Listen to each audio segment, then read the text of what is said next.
Bismillahirrahmanirrahim. Herkese hayırlı akşamlar arkadaşlar. Bugün de kaldığımız yerden inşallah devam edeceğiz. Bir önceki dersimizde hatırlayacaksınız sülasi mücerret mastarları görmüş idik. Sülasi mücerret mastarların vezinlerinden bahsetmiş idik. Ve o vezinlerde gelen bazı kelimeleri birlikte görmüş, manalarını beraberce konuşmuş olduk. Şimdi bugün o görmüş olduğumuz sülasi mücerretlerin üzerine bina edeceğimiz bir mesele üzerinden devam edeceğiz. Bu hani Arapça kısmında hep konuşa geldiğimiz bir adım sonrası böyle bulmacaya dönecek, biraz daha zevkli hale gelecek dediğimiz kısımlara doğru yavaş yavaş ilerliyoruz. Bunlardan bir tanesi ilki ismi fail ve mef'ul kısmı olacak. Bunu aslında hepiniz biliyorsunuz. Fakat bildiğinizi derli toplu bilenler için bir şey demiyorum. Ama bu şekilde belki tanımlayamayanlar için söylenebilir. Biliyorsunuz fakat bu bildiğinizi biraz daha net görmüş olacaksınız.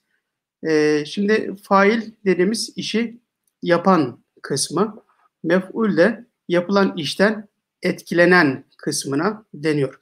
Dolayısıyla bizim o görmüş olduğumuz sülasi mücerretlerdeki bütün kelimeler her birisi kendisi mastar manasıyla birlikte bize şey verecek. Bu kalıba girdiğinde, ismi faile girdiğinde oradaki kendi manasını yapan. Mesela ketebe, ketbetmek, yazmak, kitabet. Bu kalıba girdiğinde katip, hepimizin bildiği bir kelime. Katip nedir? Yazan manasına, o işi yapan. Mektup nedir? Mektupta yazılmış olan, yani o failin fiilinden etkilenen şeye deniyor. Dolayısıyla kitabet, mastar, yazmak manası iken katip, bakın şurada görüyorsunuz. Şurada ismi fail. Şurası bizim için önemli. Şurada size söylediğim bir konu vardı. Neydi o? T, ayın ve lam harfleri bizim için kod harfler olacak. Sürekli karşımıza çıkacak. Dolayısıyla bu F, ayın ve lam harflerinin önüne, işte aralarına, sonuna gelecek bazı harf ilaveleriyle beraber farklı şekillere bu vezinler girmiş olacak. Ama her girmiş olduğu vezne de ait bazı manaları da içerisinde taşımış olacak. İşte ilk bu sülasi mücerret mastarların hepsi 3 harften müteşekkil olmakla beraber bazılarında fazlalıklar da vardı ama asli harfler 3'tür demiştik. İşte o asli harfleri de şu 3 harfle F, ayın ve lam harfleriyle ifade etmiş idik. Dolayısıyla şimdi burada ismi fail dediğimizde, ki bunlar bakın isimdir. İsmi fail diyoruz, fail. İsmi mef'ul diyoruz. İkisi de isimdir.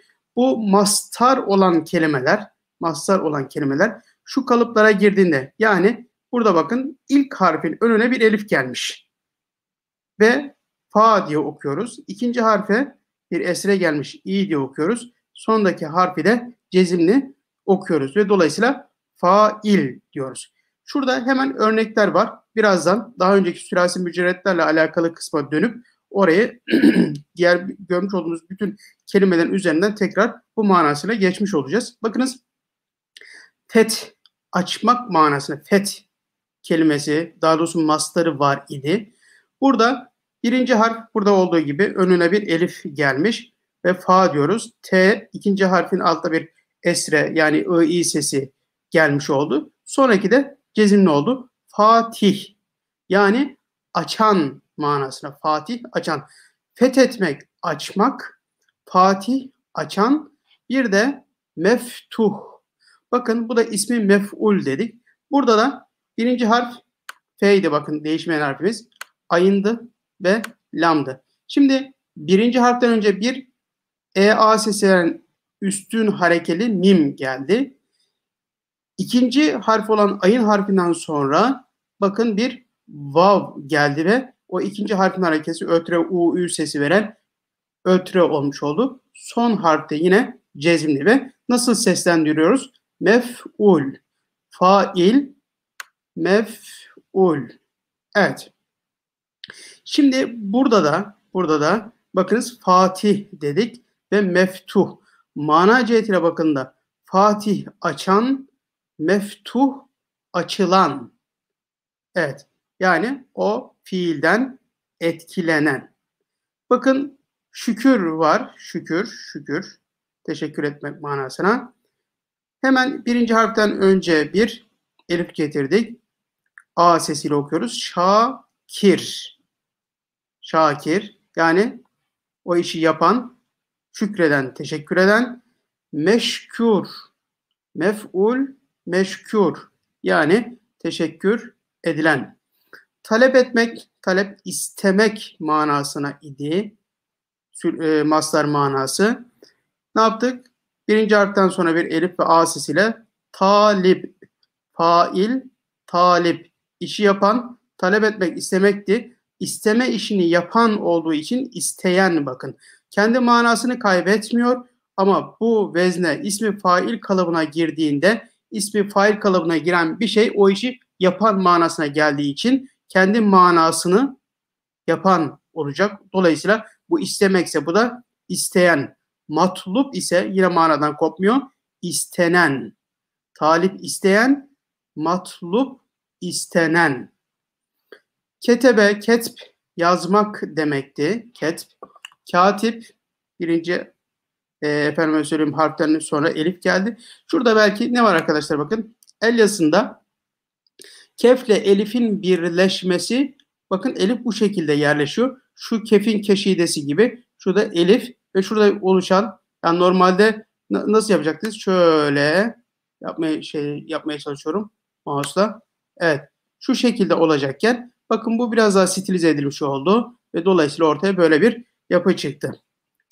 Katip yani yazmaktı. Yazma işini yapan, mektup, mef'ul, yazılan, katip yazan, mektup yazılan. Hamd övmekken, hamid öven, mahmud övülen. Amel iş yapmak, amil işi yapan, mamul ise işlenen yani bugün mamulü biz ne yapıyoruz? Ürün manasında kullanıyoruz. Evet. Demek ki burada bakınız arkadaşlar sülasi mücerret mastarlar ve kendilerine mahsus manaları var. Şimdi bizim dünyamıza iki kavram daha girdi. Bunlardan birisi ismi fail, diğeri mef'ul. Bunların kalıpları şurada görüldüğü üzere F, ayn, lam ama birinci harften sonra bir elif var ve A sesiyle uzatarak okuyoruz. Fail diye seslendiriyoruz. Diğeri ise mim geldi başa, üstün harekeli. İkinci harften sonra bir vav geldi ötreli olduğu ikinci harf. Dolayısıyla seslendirirken de mef'ul diye söylüyoruz. Bu da işten etkilenen manasında. Ve sülasi mücerret kelimeleri bu kalıplara girdiğinde kendi manasını kaybetmeden birisi yapan, birisi yapılan anlamına gelecek. Kendi manası açmak ve bu kalıba ismi faile girdiğinde açan, Fatih açan, meftuh ise açılan manasına geliyor. Şimdi arkadaşlar başa dönüyoruz. Hangi başa dönüyoruz? Buradan şöyle hızlıca daha önceki geldiğimiz yere. Evet. Şimdi biz sülasi mücerret mastarların ne yapmış idik? Şuradaki vezinlerini faal, fiil, ful, faalet, fiilet, fulet, faalet gibi 16 tane vezni görmüş idik ve bu vezinlerde gelen kelimeleri de beraberce paylaşmış idik. Şimdi arkadaşlar bunların bakın çoğu hemen belki de hepsi demeyeceğiz ama çoğu bildiğimiz kelimeler olarak yine karşımıza çıkacak. Hemen gelelim şuraya. Mesela faal veznindeki kelimelerden bahsetmiştik. Fet aşağıya geldi. Açmak demek. Fatih açan, meftuh ise açılan demektir. Keşf açığa çıkarma. Kaşif, kaşif nedir? Fail manası. Yani açığa çıkarmaksa bu açığa çıkaran. Kaşif açığa çıkaran. Şimdi arkadaşlar mesela burada mekşuf demedik. Diyebiliriz. Kalıp olarak gelebilir. Şimdi bazı kelimelerin müteaddi yani geçişli manası varken bazı kelimelerin de nedir? Geçişsiz. Yani o iş kendi üzerinde olma manasını ifade eder. Dolayısıyla o fail zaten mef'uldür. Mef'uldür. Bu cihetten bakıldığında bunların ismi mef'ulleri aratmaz. Onun için de ne yapmayız? Bunların biz ismi mef'ullerini söylemeyiz. Bir. İkincisi bazı kelimelerin fail manaları sülasi mezit olarak o kalıplarda gelir. Bazıları müteaddi olmadığından bahisle veya onların işte diyelim ki mef'ul manaları kullanılmadığından bahisle yine farklı kalıplarda mesela sudur çıkmak demekken mastur kullanmayız da mastar deriz. Çıkış yerine işaret ederiz. Mesela birazdan gelecek. Nüzul inmektir. Nazil olan mesela Kur'an-ı Azimüşşan için ne diyoruz? Nazil oldu, indi diyoruz. Menzul denmiyor ama ne diyor? Menzil yani inilen yer manasında belki farklı şekillerde kullanıldığı vaka. Dolayısıyla her bir kelime bu kalıba giriyor olması mümkün, şeklen mümkün ama kullanım açısından bakıldığında ne yapmadığını, bizde kullanılmadığını, Osmanlı Türkçesi içerisinde kullanılmadığını ne yapmış oluruz? Görebiliriz. Zaten bu kelimelerde biz baktığımızda dilimize böyle bir şey bulamadığımızdan bahisle de ne yapacağız? Ama bunun asıl kaynağı yani bizim kafamızda olmayabilir, ezberimizde olmayabilir, kullanmıyor olabiliriz. Lügatlerden de bunların kullanım alanlarını bilerek bakıp öğrenebiliriz. Dolayısıyla burada ben bazılarının bakın ne yaptık? Kaşif yazdık ama mekşuf açığa çıkarılan denilebilir. Onu yazmadım. Efendim adalet mesela adaletli olmak, adil bildiğimiz bir kelimedir. Adil. Arkadaşlar burada telaffuzlar gerçekten önemli. İki cihetten önemli. Bir bu harfle yani kelimenin adil kelimesinin, adalet kelimesinin hangi harflerle geldiğini bilmek, öğrenmek açısından önemli. İki mesela Adile diye bir isim var değil mi? Adil var, Adile de var. Diyor ki Adile veya Adil.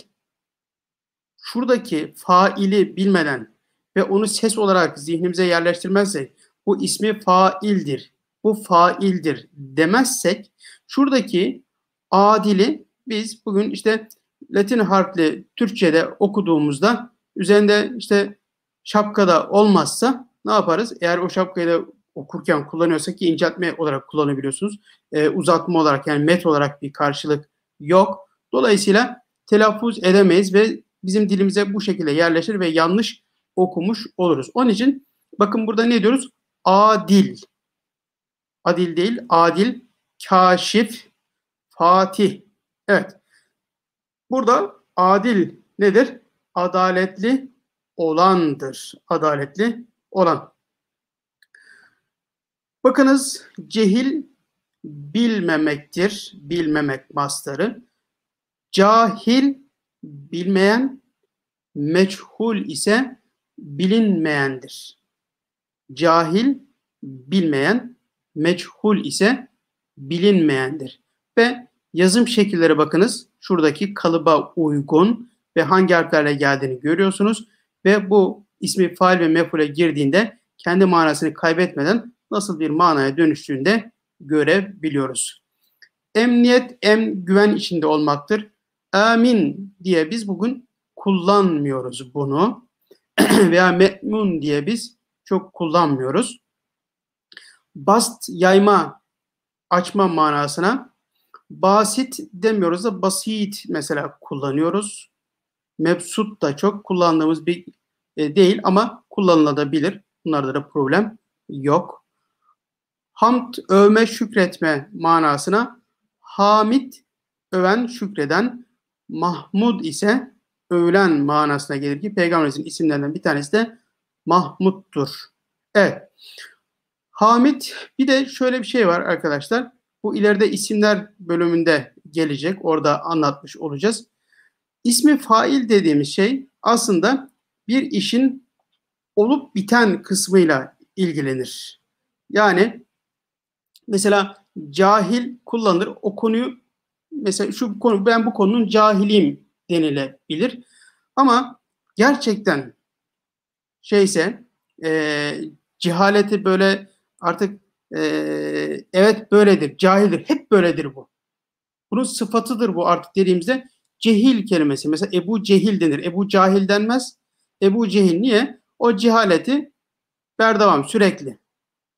Dolayısıyla burada mesela herhangi bir konuda adaletli olmaktır ama her zaman adaletli ise Ömer bin Hattab'sa o zaman adil mesela kullanılabilir. Veya bazıları için mesela kaşif bir şeyi açığa çıkaran, bulan dedik mana cihetiyle açığa çıkaran. Ama bu işi meslek haline getirmiş, sürekli hale getirmişse mesela bunun için kullanılan bir mübalağa kalıbı vardır. Mesleklerde bunlarla ifade edilir. Keşşaf denilir mesela. Çokça bu işi yapan, devam ettiren gibi. Dolayısıyla burada ismi fail evet kullanılır. Ama bu manasıyla beraber kullanılır. Bunu bilmekte fayda var. Dolayısıyla bazı kelimelerin, bazı mastarların ismi failleri bu şekilde değil de daha farklı kalıplardaki bir sıfatı müşebbehe olarak gelebilir. İki, mübalağalı ismi fail olarak gelebilir. Veya sülasi mücerretlerin ismi faili olarak gelebilir. Dolayısıyla burada biz şu kelimeleri görebildiklerimizi ne yapalım? Zihnimize bu şekilde alalım ki dediğim gibi bunların her birisi kullanılmayabilir. Bu bu konuyla ilgili metin okumakla alakalı. Yani Osmanlıca yazılmış, Osmanlı Türkçesiyle yazılmış metinleri okudukça bunları daha çok karşımıza çıkıp görüp zihnimize yerleştireceğiz. Yani bu sadece evet kıyasidir. Bakın sülasi mücerretleri anlatırken bir kelime kullandık. Dedik ki bunlar semaidir. Nasıl semaidir? Yani faal diye bir vezin var. Evet. Şuradaki kelimeler burada geliyor. Bir de fiil var. Bunlar da burada geliyor. Niye bu burada, bu burada geliyor? Orasını biz bilmiyoruz. Nereden biliyoruz? Lügatlerden biliyoruz. İşte işitip toplum içerisinde duyuyla öğrenilen yazılanlardan, çizilenlerden bu böyledir diyoruz. Ama ismi fail ve ismi mef'ul bakın kıyasidir. Bütün sülasi mücerretlerin ismi fail ve mef'ulleri bu kalıpta gelir. Bu vezinde gelir, bu ölçülerle gelir. Tamam. Her birisininki kullanacak diye bir şey yok. Bunu bir tarafta tutalım. Ama ne yapar? Bu kıyasidir. Bütün gelecekse ismi fail ve mef'ulleri hep fail vezinde. Dolayısıyla hamid, cahil, işte fasık, zakir, alim. Yani faal, fiil, ful hangisi de geldiği önemli değil. Hangisi de gelirse gelsin. Hepsinin ismi faili fail, ismi mef'ulü de mef'ul kalıbında vezninde geldiğini bilmiş olalım. Dolayısıyla burada arkadaşlar bakınız işte ismi failleri gelenleri mef'ul olarak gelenlerin mef'ullerinde yazmış olduk. Gelelim aşağıya. Burada da bakın fiil vezni vardı. Bu kalıpta gelen ilim, zikir, biz böyle söylüyoruz ama ne demiş geçen hafta? Zikir diye söylüyoruz, ilim diye söylüyoruz ama bunların aslı nedir? İlm, zikr, rızk, fısk. Bakın biz fıskı fısık demeyiz, fısk deriz ama rızkı rızık diyoruz, zikir diyoruz. Bugün Türkçe telaffuz cihetiyle bu tarzda kullanıldığından ve rahat olduğundan dolayı böyledir. Evet, doğrudur. Ama aslı nedir? İlm, zikr, rızk şeklinde devam eder. Kalıbın sesi bu veznin. ve bu vezinde olan bütün kelimelerin de yine ifadesi bu şekilde. Telaffuz olarak bizde Türkçe'de bugün böyle kullanıyor. Kolaylık açısından eyvallah, bunda sıkıntı yok. Affedersiniz. Ama kelimenin aslı bu şekilde olduğunu bilmiş olalım. Evet, şimdi burada ilimden bakın ne demiştik? Hepsinin faili, ismi faili fail şeklinde gelecek. Dolayısıyla burada birinci harften önce bir elif ve a sesiyle ve ikinci harf esre ve diğeri cezimli, yani alim.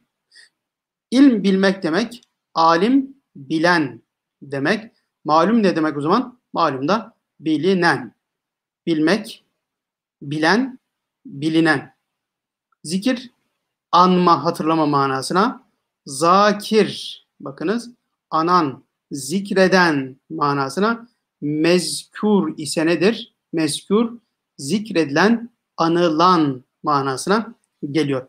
Şu mana kaybolmuyor, asıl mana, ama bu kalıplara, vezinlere girdiğinde yapan ve yapılan manasını kazanarak şuradaki mana dönüşüyor. Dolayısıyla anmak, anan, anmak, anılan. Burası zannediyorum oturdu. Yani burada sıkıntı yok. Kendi manasını muhafaza ediyor. Ama birisinde yapan, birisine yapılan manasına dönüşüyor o mana, o kelime için.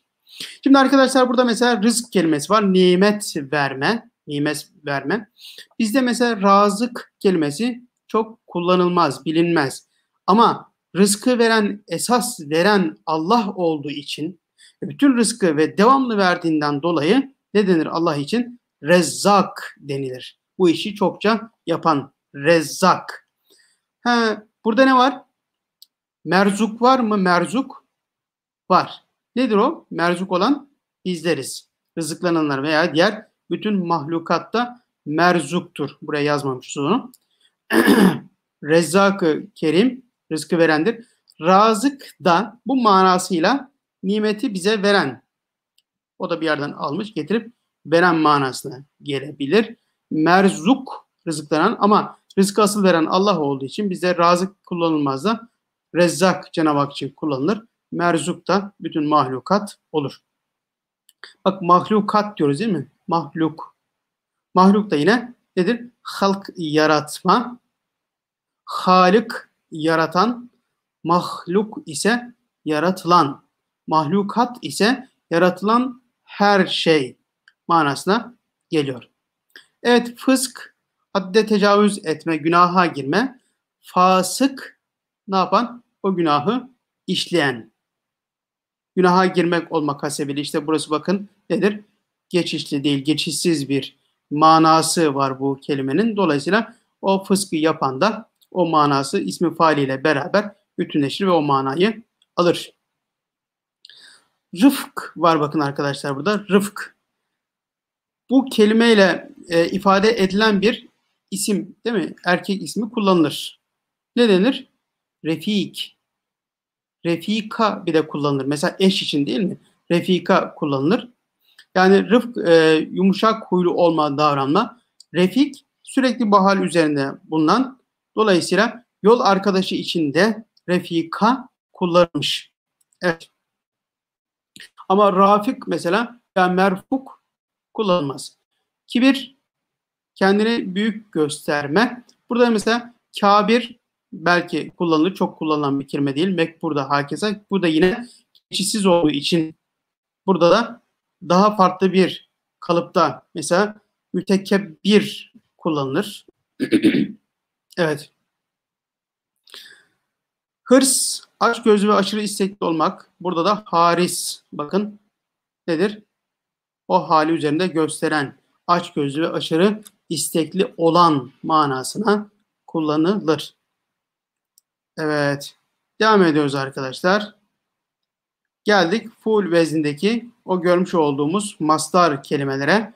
Bakın hemen burada şükür kelimesi vardı. Şükür. Teşekkür etme, şakir, meşhur. Teşekkür eden, teşekkür edilen. Şükreden, şükür edilen. Evet. Allah bizleri şükreden, şakir olan kullarından eylesin diyelim. Sulh, barışma, uyuşma, iyi hal üzere olma manalarına geliyor. Mastar manası. İsmi faili salih. Bakın. iyi hal üzere olan, uyuşan gibi manalara bakın geliyor. Ve çokça kullanılan yine isimlerden birisi. Bunlar bakın arkadaşlar Salih erkek ismi için kullanılırken bir de bunların ileride yine gelecek ama biliyorsunuz Saliha da kullanılır değil mi? Saliha yani kız ismi olarak dolayısıyla müennes olarak.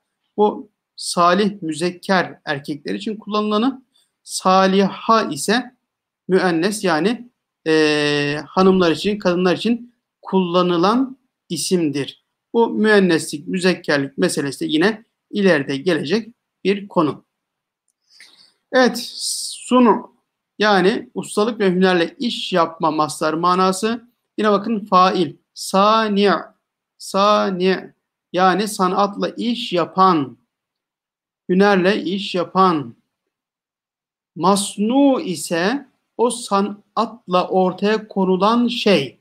Sanatlı olan her şeye ne denir? Masnu denilir. Sanatla yapılan her şey aslında bütün mahlukat bir cihette masnudur. Çünkü her şey sani hakiki olan Cenab-ı Hakk'ın elinden çıkmıştır ve bu şekilde sanatlı olarak yaratılmıştır. Yine herhangi bir sanat ustasının elinden çıkan mamule de, mamul dedik bakın, ürüne de, mahsule de, mahsul dedik bakın, ne yapıyor? Ona da masnu deniyor. Yani sanatla bir saniin elinden çıkmışsa onlar masnudur. Küfür, örtme, inkar etme, yine bu da bakın geçişsiz, kafir, örten, örten, inkar eden, bütün delillere rağmen Allah'ı inkar edenlere de kafir deniyor. Evet, hakikati gizlediklerinden dolayı. Bakın burada arkadaşlar kurp kelimesi var. Yakın olma.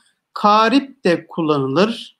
Ama daha ziyade karip kelimesi kullanılır. Evet. Hüzün kelimesi üzüntülü olmak manasına. Burada da hazin, hüzünlü olan, yine mahzun da hüzünlü olan manasına gelir. Belki hazinden daha çok mahzun kelimesi bizim dilimize yerleşmiş ve kullanılır olmuştur. Yine lütuf, iyilik ve mülayemetle muamele etmek manasına, yani iyilik yapmak, yumuşak huylu veya düzgün hareket etmek, karşı muamele etmek. Burada da mesela latif değil de neyi kullanıyoruz genelde? Latif gelir. Vezin olarak gelebilir ama çok müstamel midir? Kullanılır mı? Hayır. Latif demeyiz biz. Latif deriz. Hatta latife deriz. Evet, bunlar bir adım sonrası karşımıza çıkacak vezinler ve kalıplar olacak. Evet arkadaşlar, şurada bakın feal veznimiz var ve bu vezinde gelen kelimelerimiz hatırlayacaksınız. Talep, nazar, amel, haset, kerem, elem, esef gibi kelimelerimiz vardı. Yine aynı şekilde ne dedik? Bütün sülasi mücerretlerin ismi fail ve mef'ulleri hepsi ama hepsi ismi failleri fail vezninde, ismi mef'ulleri ise mef'ul vezninde gelecek. Dolayısıyla talep isteme manasında, evet talep isteme. Dolayısıyla isteyen dediğimizde fail olacaksa bakın hemen birinci harften sonra elif getiriyoruz. A sesiyle okuyoruz. İkincisini I sesiyle ve sonu bağlıyoruz. Talip, isteyen. Matlub ise mef'ul yani istenen, talep edilen şey manasına geliyor. Nazar bakma manasında, nazır bakan, manzur bakılan. Biz daha çok mesela manzuru kullanırız, vardır. Ama bizde daha çok sıklıkla kullanılan bir şey var. Bakılan yer manasında manzara, nazar edilen yer. Daha mesela bizde fazla kullanılandır ama kalıp cihetiyle manzur da aynı şeyi ifade ediyor. Bakılan, evet. Diğerinde yer manası da devreye giriyor. Amel, iş yapma dedik. Amil, amil, işi yapan. Yani buradaki amil nedir dediğimizde o şeyi yapan kimdir diye bakın soruyoruz. Bu amil kelimesi de yine kullandığımız belki daha çok dilimizde karşılaştığımız şeyden bir tanesi mamul yani ürün. O yapılan işin neticesinde ortaya çıkan şey dediğimizde işte o mamül amelle ortaya çıkan şey manasına geliyor. Üretilen manasına geliyor. Haset başkasının iyi halini istememek. Hasit, haset eden, haset eden, başkasının iyi halini istemeyen adama hasit deniyor. Bu konuda aşırıysa hasut. Yani hayatı hiç kimse iyi olmasın. Bütün hayatı bunun üzerine geçene farklı bakın vezinde söylüyoruz. Biraz daha aşırı olan. Onu tam tanımlamak açısından bakıldığında bu. Ama başkasının o halini istememek fail manasıyla bu şekilde yazılıp söyleniyor. Haset, mahsut da haset edilen yani o hali istenmeyen manasına geliyor. Şurada da bakınız kerem, cömert olma, karim değil de kerim denilir. Bunlar hep bakın sıfata yönelik şeyler. Sıfatı müşebbehe bu manasıyla isim olmuş kelimeler devreye girer. Çünkü bunlar böyle işte oldum bittim manası olacak şeyler değiller. Kalıcı vasıflar ifade ederler. Dolayısıyla kerim kullanılır. Mekrum denmez de başka bir vezinde mükerrem mesela kelimesi kullanılır. Onun ismi mef'ulü. Sülasi mezitlerde bunları görmüş olacağız. Elem, ağrı ve acı çekmeye denir. Elim kullanılır, kullanılabilir ama kullanmayız. Daha çok neyi kullanırız? Elim deriz. O da kalıcıdır. Yani süreklilik ifade ettiğinden dolayı, çok acı verdiğinden dolayı elim bir hase denir mesela. Elim bir hase denmez de elim bir hase. Çünkü o haselerin işte ne yapıyor? Oldu bitti ama diğer tarafı kalıcılığı devam ettiğinden bahisle me'lum da çok kullanılmaz. Yine esef, kederlenme. Burada da yine farklı vezinlerde ve kalıplarda bunların fail ve mef'ul manaları gelecektir. Burada asif çok kullanılan bir kelime değildir. Teessüf ederiz ama asif çok olmayız. Müessif olur bir adam ama yani teessüf olur ama çok asif olmaz. Yani burası biraz karışık geliyor olabilir. Ben bunları böyle rahat söylüyorum ama sizde tam karşılığında nasıl olduğunu da çok kestiremiyorum. Ümit ederim maksat hasıl oluyordur. Evet. Oluyor mudur?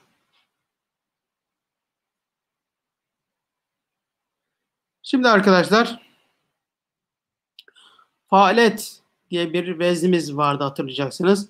Burada da gelen bazı kelimelerimiz vardı. Mesela sanat, gaflet, nedret, vahdet, kesret, şefkat, rahmet gibi.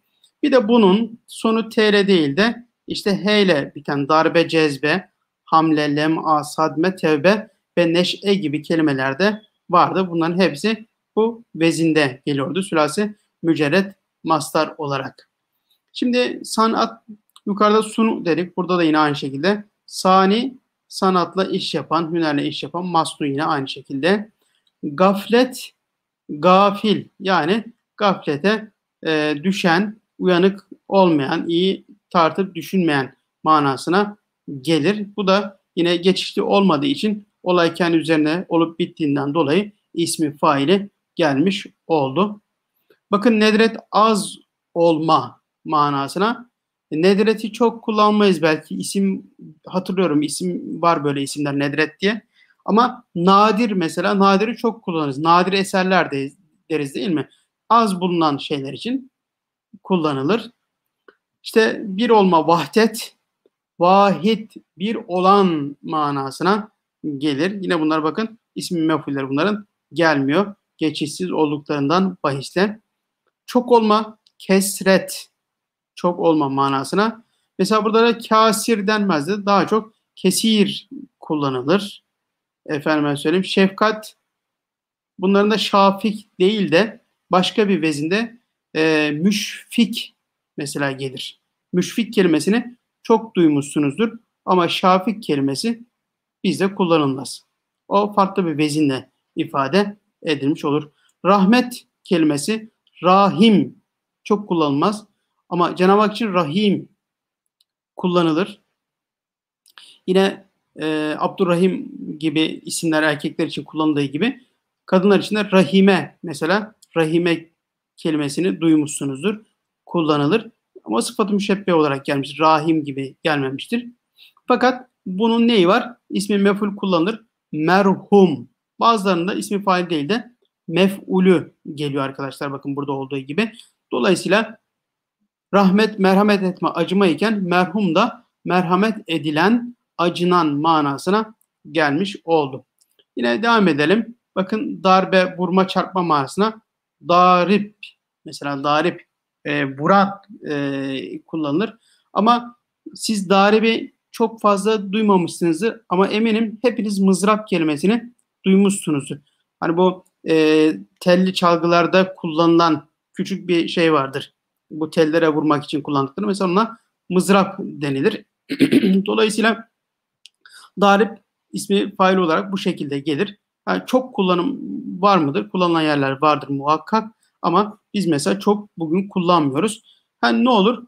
Biz metinlerde karşılaştığımızda veya bunun kullanım alanı bu şekilde oluştuğunda bunları yine görebiliriz. Madrup da bakın o vurulan şeyin manasına geliyor. Cezbe çekmek manasına iken cazip çeken. Mesela cazip kelimesini kullanıyoruz. Ne diyoruz? Çok cazip diyoruz bu bizim için. Ne peki cazip olan ne? Kelime bakın çeken manasına geliyor. Yani o cezbesi, çekiciliği onu cazip yapıyor. Mastar hali çekme o kalıpla geldiğinde yani o işin faili olan olduğunda ne yaptı? Cazip oldu. Meczup o da biziz. Yani o cezbediyor. Biz de meczup. Onun o haline biz de ne yapıyoruz? Kapılıyoruz ve o tarafa yöneliyoruz demektir. Yine hamele üzerine yükleme veya işte saldırma, hamle etmek gibi. Mesela bunu satrançta çok duymuşsunuzdur. Hamleni yap tarzında veya savaşlarda işte hamle yaptı veya işte eskrim gibi bir kısım kılıç dövüşlerinde işte hamle yapmak gibi şeyler kullanılıyor. Buradan biliyorsunuz. Bunun hamil, yüklenen manasına geliyor. Bunun müennesi daha çok belki kullanılıyor. Mahmul de yüklenilen şey anlamına gelir arkadaşlar. Lem'a parlama, lamia mesela lamia isim vardır değil mi? Parlayan manasına. Lamia kullanılır ama lami çok kullanılan bir kelime değildir. Lamia'yı isim olarak kullanıldığını duymuşsunuzdur. Sadme vurma demek. Vurma demek. Sadim çok kullanılmaz. Ama bir zamanlar mesela Irak'ta ne vardı? Saddam diye bir adam vardı mesela. Çok vuran manasına bu cihetiyle bakıldığında çarpma vurma manasında hani mübalağalı ismi faille gelen bir hali var. İşte tevbe. Bakın faalet vezninden bahsediyorduk. Tevbe de yine bunun içerisinde heyli olarak gelenlerden. Bunun ismi faili arkadaşlar taib. Taib. Şimdi burada ilk defa bakınız bir şeyle karşılaştık. İlk defa bir şeyle karşılaştık. Tövbe dedik. Tövbe. Yani burada baktığımızda faalet değil mi bizim veznimiz? Yani F, ayın lam sonunda bir T var. Veya H var şurada. Bu H'yi attığımızda geriye ne kaldı? T, vav ve B harfleri kaldı. Şimdi Arapçada elif, vav ve y harfleri var arkadaşlar.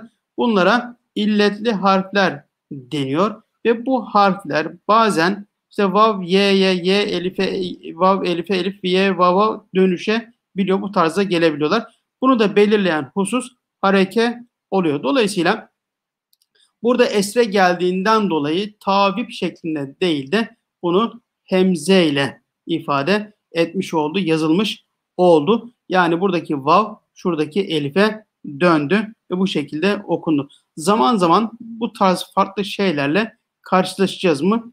Evet, karşılaşacağız. Onları da zaman içerisinde görmüş olacağız. Evet. Son işte burada bakınız neş'e diye bir kelime var. Bunu da naşi kelimesi kullanılır. Bundan naşi deriz. Bundan çıkan, doğan manasına. Oradaki elif de naşi değil de hem esreden dolayı y'ye döner ve şını uzatır.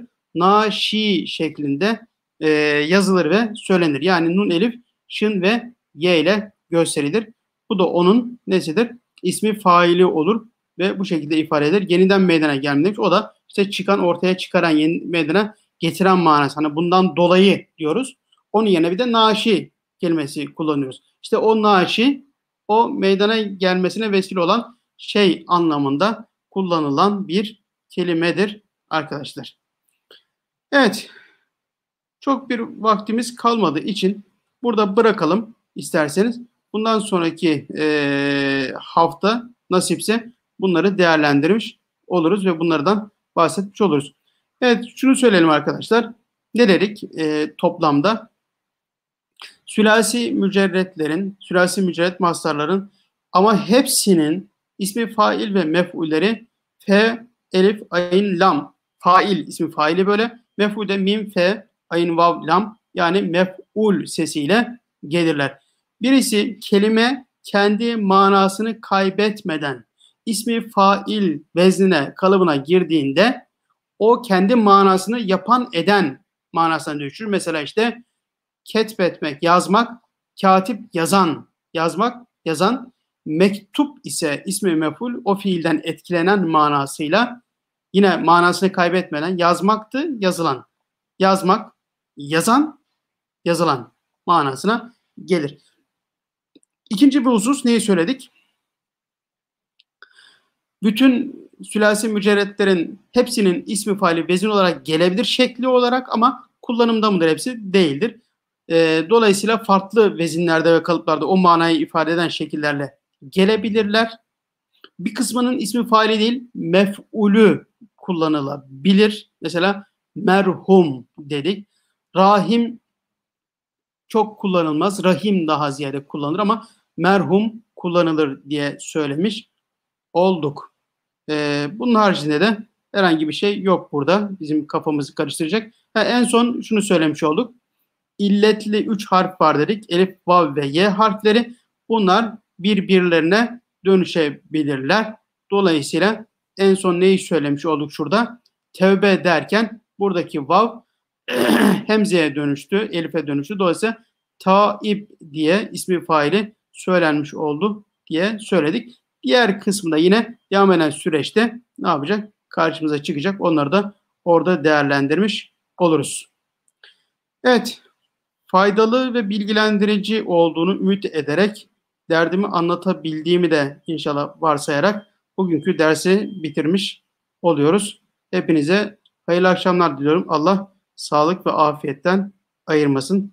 Cümleten hayırlı geceler.